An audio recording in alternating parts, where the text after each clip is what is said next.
ہر دور میں ایسا ہوا ہے کہ جب کسی کو سمجھایا جائے اور اس کا نفس نہ مان رہا ہو، اس کے نفس پہ شاک ہو، تو وہ پھر کب بات مانتا ہے؟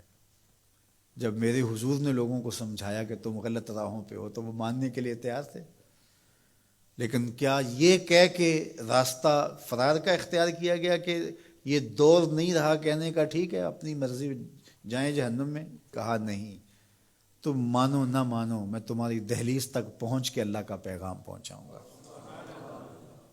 تو کیا آج اگر کوئی بچہ ہمارے پہ ناراض ہو جاتا ہے سختی کرنے کی وجہ سے، تو اس کی ناراضگی کے ڈر کی وجہ سے اس کو ہم نہیں کہیں گے؟ تو ایسا نہیں ہوتا۔ وقتی طور پہ اگر اس کو سمجھ نہیں بھی آ رہی، لیکن ایک وقت آئے گا وہ سمجھے گا کہ میرا خیر خواہ یہ تھا۔ وہ استاد، وہ مربی ہمارے جنہوں نے سختی کی ہمارے اوپر، اور پھر آج ہم کسی منزل پہ اگر پہنچے تو ہم ان کے شکر گزار ہوتے ہیں کہ نہیں ہوتے؟ کہ فلاں استاد فلاں زمانے میں بڑی سختی کی لیکن ہم پڑھے ہی اس کی وجہ سے ہیں۔ تو ماں باپ سختی کرتا ہے، بچپنے کی عمر، لڑکپن کا زمانہ، تو اولاد کو بعض کا ماں باپ کی باتیں جو ہیں وہ اچھی نہیں بھی لگتی، لیکن ماں باپ کا ایک حیا ادب ہوتا ہے تو قبول تو ان کو کرنا ہی پڑتا ہے۔ اس وقت وہ کہتے ہیں شاید ماں باپ ہمارے پہ ناجائز سختی کر رہے ہیں، لیکن ایک وقت آتا ہے تو وہ سمجھتے ہیں کہ ہم سنور کے نکھر کے جو معاشرے کا حسن بنے، یہ ماں باپ نے تراشا تھا تو ایسے بنے، پھر وہ ماں باپ کے شکر گزار ہوتے ہیں۔ تو اس لیے آپ کسی سے ہمدردی کریں تو وقتی طور پہ تو اس کو تکلیف ہوگی، لیکن بعد میں آپ کا شکر گزار ہوگا۔ علامہ رومی نے اس پر ایک بڑی خوبصورت مثال دی۔ کہتے ہیں ایک شخص درخت کے نیچے لیٹا ہوا تھا اور خراٹے لے رہا تھا۔ ایک چھوٹا سا سانپ آیا اور اس کے منہ کے اندر گھس گیا، اور ایک شخص گزر رہا تھا، اس نے دیکھ لیا۔ وہ بڑا پریشان ہوا کہ اگر میں نے اس کو بیدار کر کے کہا کہ تیرے اندر سانپ گھس گیا ہے تو یہ خوف سے مر جائے گا، اب کیا کروں؟ تو اس نے ایک چھڑی سے اس کو زور سے مارا، وہ ہڑبڑا کے اٹھا۔ کیا ہوا؟ اس نے ایک اور چھوڑی، اس نے بھاگنا شروع کر دی، وہ بھی اس کے پیچھے بھاگنے لگا۔ اس کی رفتار کم ہونے لگتی تو ایک اور مارتا۔ کیا خدایا کیا مصیبت ہے، میں نے اس کو کیا کہا؟ میں تو آرام سے سویا ہوا تھا درخت کے نیچے، لیکن وہ ایک دم گھبراہٹ کا شکار آگے بھاگتا چلا جاتا ہے۔ آگے کوئی باغ آ گیا تو اس میں فروٹ لٹک رہا تھا، تو کہا کہ کھاؤ۔ عجیب آدمی ہے، مارتا ہے اور کہتا ہے کھاؤ۔ اس نے کھایا، کہا اور کھاؤ۔ اس نے کہا بابا بس میری بس ہو گئی، کہا نہیں اور کھاؤ۔ اس نے اور کھایا۔ ساتھ جو ہے وہ پانی کا کنواں تھا، کہا یہاں سے پانی پیو۔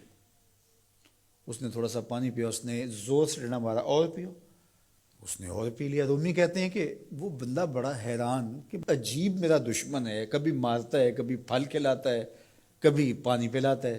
اس نے کہا میرے سے اور نہیں پیا جاتا۔ اس نے کہا پیتا ہے کہ نہیں؟ ایک اور چھوڑی۔ تو اس نے اور پانی پی لیا، کہا چلو دوڑو۔ جب بندے نے کچھ کھایا ہو تازہ تازہ اور دوڑے تو پھر جو حالت ہوتی ہے وہ آپ سے مخفی نہیں ہے۔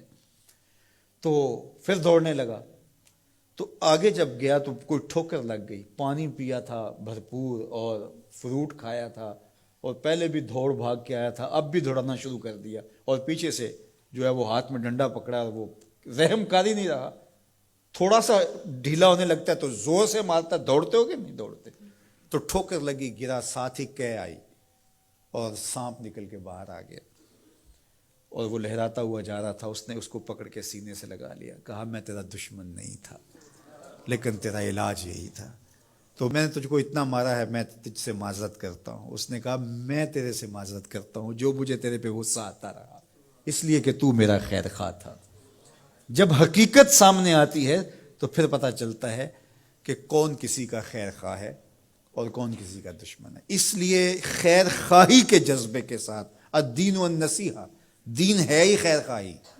تو خیر خواہی کبھی اس طرح ہوتی ہے کہ آپ کسی کی خیر خواہی کر رہے ہوتے ہیں، اسے لگ رہا ہوتا ہے کہ یہ میری خیر خواہی کر رہے ہیں، اور وہ آپ کا اس وقت ہی شکر گزار ہوتا ہے۔ اور کبھی ایسا ہوتا ہے آپ اس کی خیر خواہی کر رہے ہوتے ہیں، اس کو نہیں لگ رہا ہوتا کہ یہ میری خیر خواہی کر رہا ہے، اس کو غصہ آ رہا ہوتا ہے، لیکن جب اس کو بعد میں سمجھ آتی ہے کہ اس نے میری خیر خواہی کی ہے تو پھر وہ آپ کا شکر گزار ہوتا ہے۔ اور کبھی ایسا ہوتا ہے اس کو بعد میں بھی نہیں پتہ چلتا اس نے میری خیر خواہی کی ہے، لیکن تمہارا رب جانتا ہے، وہ اگر رائی کے دانے کے برابر بھی نیکی ہو اور وہ کسی پہاڑ میں بھی ہو تمہارا رب اس کو بھی لے آئے گا۔ اس لیے لوگوں کے ساتھ حسن سلوک کرو اور نیکی کا حکم دو، لوگوں کی بہتری کا سوچو، تو اس سے تمہارا رب تم سے راضی ہوگا۔